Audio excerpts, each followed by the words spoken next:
कभी कभी एक घटना सिर्फ खबर नहीं होती, वह पूरे समाज के लिए एक आईना बन जाती है। वो समाज को ये दिखाने का प्रयास करती है कि देख लो तुम्हारे आसपास क्या घट रहा है। एक बेटी जो डॉक्टर बनती है और लोगों की जान बचाती है, वो डॉक्टर बन करके उसी अस्पताल के अंदर उसके साथ ऐसी दरिंदगी होती है जिसके बाद पूरे देश का दिल दहल जाता है। गुस्सा सड़कों पर उतरता है, डॉक्टरों ने काम रोक दिया होता है और आज वही दर्द राजनीति का मुद्दा बन चुका है। भाजपा ने उसी बेटी की मां को चुनाव में उतारा है, जबकि बंगाल में टीएमसी ने उसी केस में सरकार का बचाव करने वाले वकील को राज्यसभा भेज दिया है। तो अब सवाल ये उठता है कि क्या अब भी उस बेटी को न्याय मिलेगा? इतने बड़े कांड के बाद क्या ममता बनर्जी अभी भी सबक नहीं ले रही है? क्या बंगाल की जनता उस लड़की का दर्द भूलकर फिर आगे बढ़ जाएगी? आइए आपको हम पूरी कहानी समझाते हैं।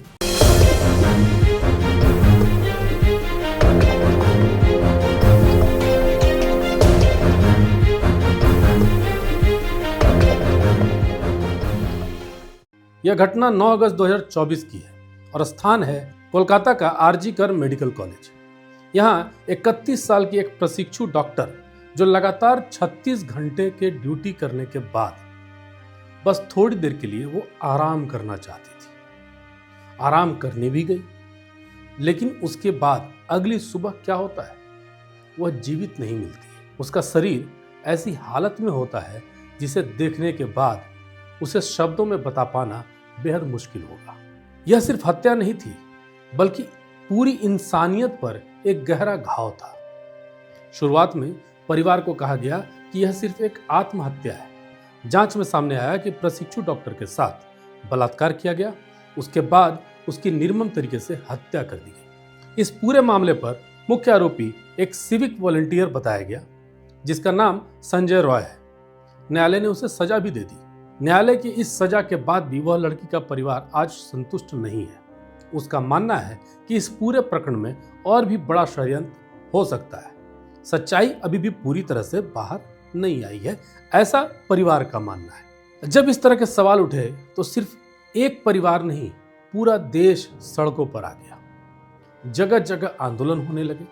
पुलिस की जांच में भी शक उठना लाजमी था, क्योंकि उसके पीछे बहुत सारे कारण दिखाई देने लगे। सबूतों के साथ छेड़छाड़ होना, एफआईआर में देरी होना, प्रशासनिक लापरवाही भी साफ साफ दिखाई देने लगा था। सरकार का भी रवैया बड़ा ढीला दिख रहा था।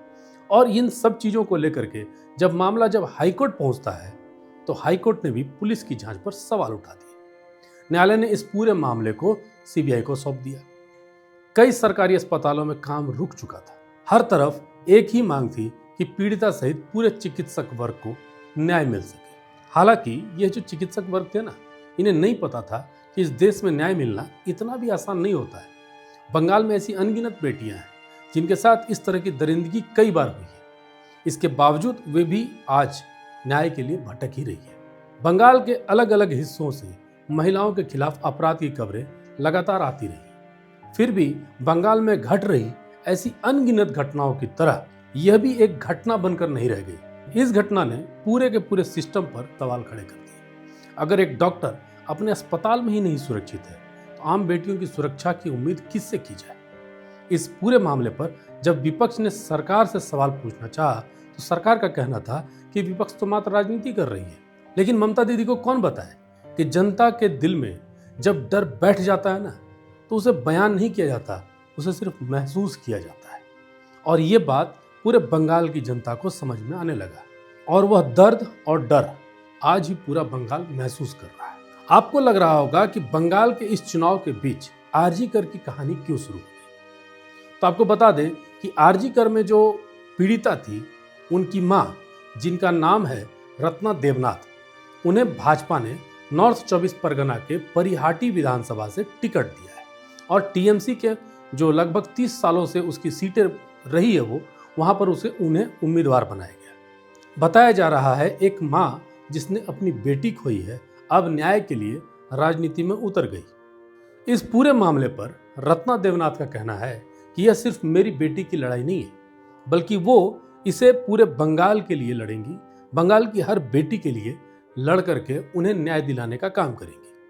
आश्चर्य की बात तो दूसरी तरफ देखने को मिल रही है। आपको पता है, ममता बनर्जी की पार्टी जो टीएमसी है, इसी केस में आरजी कर वाले मामले में सरकार का बचाव करने वाले वकील, उनका नाम है मेनका गुरुस्वामी, अच्छे से बचाव किया, इसलिए उन्हें पुरस्कृत किया गया, उन्हें राज्यसभा भेज दिया गया ताकि वो सरकार का जो मामला है वो भी देखते रहें और सरकार का पक्ष वो राज्यसभा में उठाते रहें। तो आप सोचिए, ममता बनर्जी की सरकार और उसकी पुलिस व्यवस्था पर जब सवाल खड़े होते हैं और उसका बचाव एक वकील करता है और फिर उसी वकील को राज्यसभा भेज दिया जाए, तो फिर उसी सरकार की मंशा पर सवाल उठेंगे या नहीं। भाजपा की बात की जाए तो भाजपा ऐसा नहीं है कि राजनीति नहीं कर रही है, भाजपा को भी आखिर चुनाव लड़ना है, उसे भी सत्ता चाहिए। लेकिन भाजपा के इस रणनीति से निसंदेह पीड़ित वर्ग को न्याय मिलने की संभावना थोड़ी तो दिखाई दे रही है। ऐसा इसलिए कहा जा रहा है कि अगर पीड़िता की मां उस परिहाटी विधानसभा से जीत जाती है तो कम से कम अपनी बात और अपने साथ साथ बंगाल में जो सारी घटनाएं घट रही है उसे भी वो वहां पर उठाएंगी। इस पूरे प्रकरण में एक मां की लड़ाई बहुत बड़े और मजबूत व्यवस्था से है और लड़ने के लिए उनके पास ही मजबूत शस्त्र, मजबूत सहयोगी की आवश्यकता पड़ेगी। हालांकि उनकी आवश्यकता ममता बनर्जी भी पूरी कर सकती थी, लेकिन इसके लिए तो इच्छा शक्ति होनी चाहिए, जो वर्तमान की सरकार में शायद दिखाई नहीं दे रहा है। अच्छा, इस पूरे प्रकरण में टीएमसी का कहना है कि भाजपा इस पूरे मामले को राजनीतिकरण करने का प्रयास कर रही है और लोगों की भावनाओं के साथ खेल रही है, और दूसरी तरफ उसी केस में सरकार का बचाव करने वाले वकील साहब को सरकार सम्मान देने का काम कर रही है। सम्मान के तहत उन्हें राज्यसभा भेजा जा रहा है। तो क्या इसे राजनीति नहीं कही जाएगी? मेरे हिसाब से तो कही जाएगी। एक बात और बता दें ममता दीदी, बंगाली मानुष भला मानुष होता है, लेकिन बुड़बक मानुष नहीं होता है। उसे बेवकूफ समझने की गलती क्यों कर रहे हैं? इस पूरे मामले पर बंगाली समाज में जो 3 वर्ग है वो बहुत गंभीरता से ले रहा है। विशेष तौर पर महिलाओं की बात करें तो उनके लिए सुरक्षा बड़ा सवाल है। युवाओं की बात करें तो उन्होंने आंदोलन को महसूस किया है और पूरे प्रकरण को अपने आंखों से देखा है, समझा है। और तीसरा, वो आम लोग जो सिस्टम के साथ रहना चाहते हैं, उन पर भरोसा करना चाहते हैं, और भरोसा करना उनकी मजबूरी भी है, इसलिए वे भी चाहेंगे कि व्यवस्था सुदृढ़ हो। अब देखना यह है कि भाजपा ने जो ये दांव चला है ना, उसका असर बंगाली समाज पर कितना पड़ता है। अगर पूरी की पूरी भावनाएं वोट में बदल जाती है तो ये सिर्फ एक सीट का मामला नहीं होगा, पूरा चुनाव का सिनेरियो ही पूरा बदला बदला सा नजर आएगा। अंत में 3 बातें जो आपको सोचने पर मजबूर कर देगी। एक बेटी जो डॉक्टर थी, लोगों को बचाने निकली थी, आज उसकी कहानी पूरे देश से सवाल पूछ रही है कि उसे न्याय कब मिलेगी। एक माँ की कहानी जो आज भी एक जवाब ढूंढ रही है कि उसकी बेटी के साथ अन्याय के षड्यंत्रकारी कौन कौन लोग हैं। और एक तरफ पूरी की पूरी सिस्टम खड़ी है जिसे खुद को साबित करना है कि उसने जनता के प्रति अपना दायित्व का निर्वाह किया या नहीं। अब अंतिम सवाल मैं उन दर्शकों से पूछना चाहूंगा जो मेरा ये वीडियो देख रहे हैं, क्या भाजपा का रत्ना देवनाथ को टिकट देना भाजपा का मास्टर स्ट्रोक माना जा सकता है, या फिर बंगाल के भद्र लोगों को इन बातों से कोई फर्क नहीं पड़ेगा? अपना जवाब मुझे कमेंट बॉक्स में दीजिएगा। आपको कैसी लगी ये रिपोर्ट जरूर बताइएगा। हमारे चैनल को लाइक कीजिए, सब्सक्राइब कीजिए, शेयर कीजिए। अगर अच्छा लगे तो कमेंट जरूर कीजिएगा। नमस्कार।